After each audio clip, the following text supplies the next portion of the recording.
Oke teman-teman, selamat pagi semuanya. Di dalam video pagi hari ini kita akan membahas tentang trading plan dan rekomendasi saham 22 Mei 2026. Oke, kita langsung mulai deh teman-teman ya. Untuk saham SSIA nih Kak ya. Nah, SSIA ini jelas sekali Kak, dia ini sudah mulai transisi loh teman-teman ya, dari tren bearish nih ya. Sekarang dia sudah bergerak di dalam tren bullish. Nah, sekarang kalian perhatikan deh ya.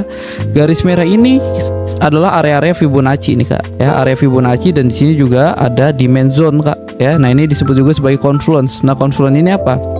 Area yang terdapat banyak pembeli yang siap membeli barangnya Kak ya. Nah, coba deh kita perhatikan nih Kak, apakah ada pattern di sini? Coba deh. Saya juga belum cek nih, temen ya. Oke, nah ini ada nih Kak. Ya, di sini ada pattern yang namanya falling wedge nih temen ya. Nah, falling wedge ini pattern yang memberikan dampak kenaikan Kak. Ya, naiknya sampai mana? Kalau kita berbicara soal pattern, nah dia bisa naik sampai sini Kak. Oke, kalau kita berbicara soal pattern dia bisa naik sampai sini. Nah, tapi pertanyaannya Kak ya, dia ini valid atau tidak? Jawabannya belum valid Kak. Nah, jadi apabila dia valid, dia ini dijebol nih Kak. Ya, dia jebol dan dia di close temen ya, di atas garis kuning ini. Nah, itu baru valid pattern tersebut ya. Dia sudah masuk ke dalam area Fibonacci temen ya. Dia masuk ke dalam area demand zone ya. Kena garis trennya juga ada pola yang namanya falling wedge. Nah ya, falling wedge ini pola yang memberikan dampak kenaikan. Nah, tapi ingat temen ya, pakai stop loss jangan sampai tidak ya. Jadi bagaimana cara masuknya ya? Seharusnya kalau kita berbicara soal pattern, dia jebol, tunggu dia close, itu lebih baiknya Kak ya. Nah, memang tapi ada kalanya Kak dia close, wah close-nya itu terlalu tinggi Kak. Memang ada kalanya. Jadi kalau lu misalkan nggak mau tiba-tiba harga jebol langsung tinggi ya lu spekulatif, satu-satunya cara temen ya.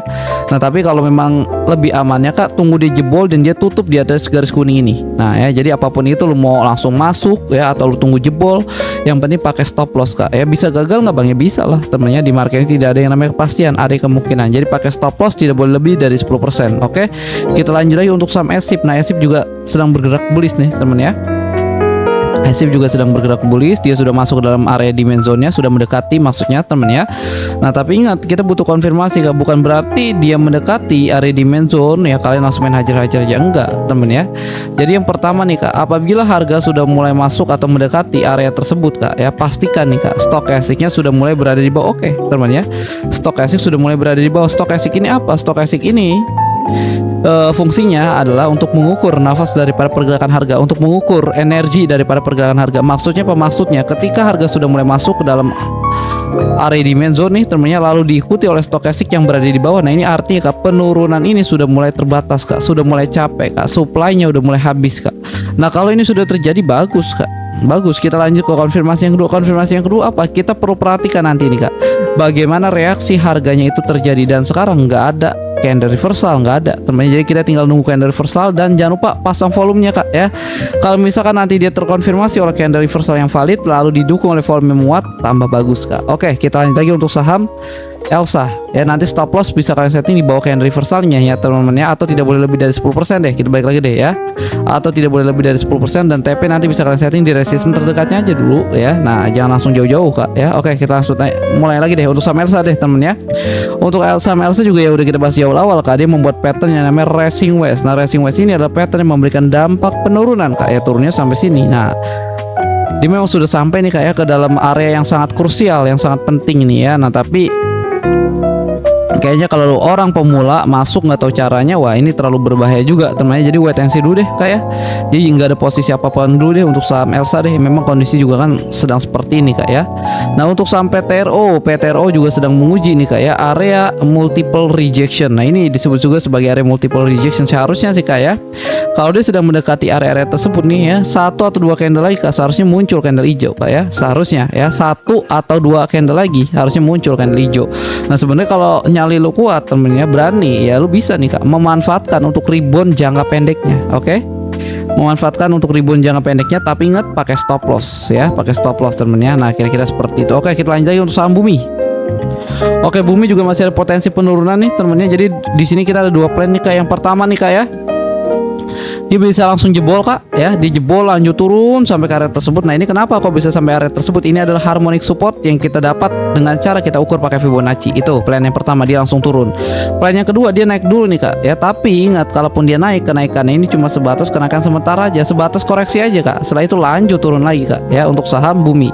Oke, kita lanjut lagi untuk saham cuan ya. Jadi bagaimana ya, wait and see dulu, atau kalau kalian berani ya, nanti ini kalau udah muncul candle hijau nih, nah itu bisa kalian memanfaatkan untuk target kenaikan jangka pendeknya. Nah tapi ini terlalu beresiko, tapi ya nggak, oke nggak apa-apa temen ya.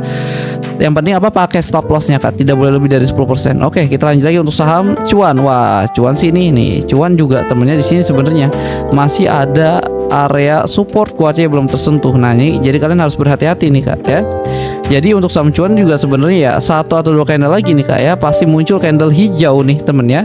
Nah nanti kalau muncul candle hijau, nah bisa jadi nih ada 2 kemungkinan nih kak ya, dia naik dulu 3-4 candle lanjut turun, atau candle hijau 1 seperti ini lanjut turun lagi. Nah ini terlalu berbahaya memang temennya kalau kalian masuk di bawah harga kalau lu pemula. Nah tapi kalau lu ada caranya, tahu caranya ya, buy on weakness, nah itu sebenarnya aman-aman aja sih kak ya.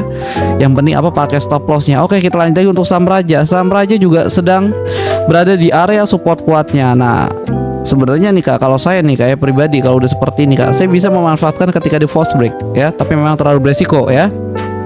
False break itu bagaimana? Misalkan dia jebol nih kak ke bawah nih, sekarang kan dia jebol nih kak ya, sudah jebol area support kuatnya nih kak ya. Kalau misalkan nanti temen ya, misalkan ya candlenya hijau nih ya, dan candlenya itu tutup di atas garis merah ya, nah itu biasanya saya berani tuh teman, spekulatif untuk masuk ya. Target saya ada di mana? Target saya ada di terdekat aja dulu di sini, contoh katakan ya. Nah memang terlalu beresiko kak ya buat kalian pemula. Nah tapi ya memang keadaannya seperti ini kak, market juga turun semua temennya. Kalau memang lu paksakan mau trading juga gimana ya. Kalau saya begini kak ya, kalau saya mau coba-coba nih masuk nih dalam kondisi sepertinya, saya akan coba di false break. Oke, dijebol area supportnya, lalu candle selanjutnya berwarna hijau dan tutup di atas garis merah ini. Nah itu bisa kak saya coba untuk masuk, stop lossnya sesuaikan ya, atau tidak boleh lebih dari 10% temennya, dan targetnya bisa saya setting di resisten terdekatnya aja dulu. Nah kalau saya seperti itu, kalau saya mau masuk di dalam kondisi saat ini kak ya. Oke, kita lanjut lagi untuk saham PBSA. PBSA juga sama nih kak ya, dia sedang berada di area Fibonacci nih ya. Ini area Fibonacci nih kak, ini area support kuatnya, dan ini adalah area Fibonacci. Kita masih wait and see, nggak ada posisi apapun temen ya. Saham koin kita lanjut lagi ya. Koin juga sudah berada di area Fibonacci. Ini area Fibonacci kak ya. Fibonacci ini apa? Area harmonic support. Nah ini sama nih kak ya. Kalau saya masuk seperti ini bisa saya manfaatkan ketika dia rebound. Oke ya, ketika dia false break temen ya, dia jebol. Nah nanti candle selanjutnya ditutup di atas garis merah ini. Nah itu bisa saya coba. Nah tapi memang terlalu beresiko buat pemula, ingat sekali lagi temen ya. Nah tapi kalau saya mau coba-coba di dalam kondisi seperti ini ya, seperti itu kak cara mainnya ya. False break saya masuk, false break saya masuk ya. Nah, tapi memang terlalu beresiko. Yang penting apa? Stop loss harus ketat temennya, jangan takut stop loss kak. Stop loss yang biasa, stop loss, take profit, stop loss, take profit itu hal yang biasa temennya. Nah ini bisa kita sebut juga sebagai scalping sebenarnya kayak kita bisa turunin mungkin ke time frame yang lebih kecil. Nah ya itu jauh lebih bagus lagi sih kak ya. Oke, kita lanjut lagi untuk saham Cepin deh ya. Oke, Cepin. Nah Cepin ini masih sideways kak. Oke, nah jadi ingat sideways ini apa? Sideways ini adalah fase penentu kak. Nah ini sideways sih sebenarnya nih ya. Coba kita adjust dulu deh. Nah ya.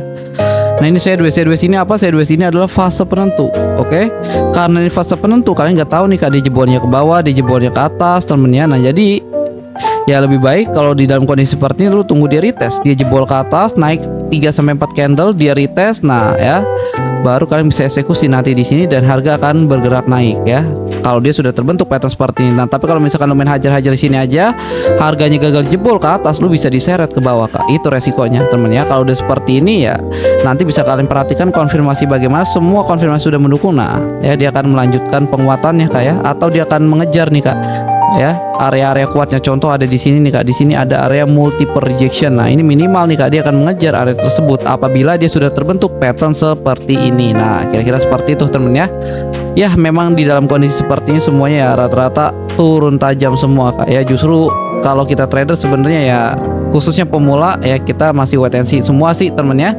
Nggak ada posisi apapun dulu temennya, kecuali ini ya kalau lu memang udah punya ilmunya. Nah bisa tuh kak ya masuknya dengan cara-cara false break seperti itu. Contoh seperti saham apa nih sebentar ya. Nah yang seperti saya bilang di awal-awal kak ya, kita bisa manfaatkan false break seperti tadi ya. Sebentar nih, saham Nah, saham Raja nih contoh nih ya, dia sudah berada di area support kuatnya, dijebol ke bawah, candle selanjutnya hijau, ditutup di atas garis merahnya. Nah, itu bisa Kak ya. Nah, tapi memang terlalu beresiko Kak untuk pemula temen ya. Kalaupun kalian mau ikut coba-coba ya silakan aja, tapi pakai stop loss yang ketat temen ya. Jadi lebih baik sih kalau lu pemula pakai deh ya waktu-waktu sekarang ini untuk mengasah ilmu lagi deh temen ya, mengasah intuisi deh, banyak-banyak belajar lagi deh ya. Kita off dulu trading temen ya, nanti kalau kondisi udah kembali stabil balik lagi deh ya. Kalaupun kalian tetap kekeh mau masuk ya nggak apa-apa, pakai stop loss tidak boleh lebih dari 10%. Oke temen ya. Ya memang keadaannya seperti ini ya, rata-rata turun semua Kak ya, jadi bersabar aja deh temen ya.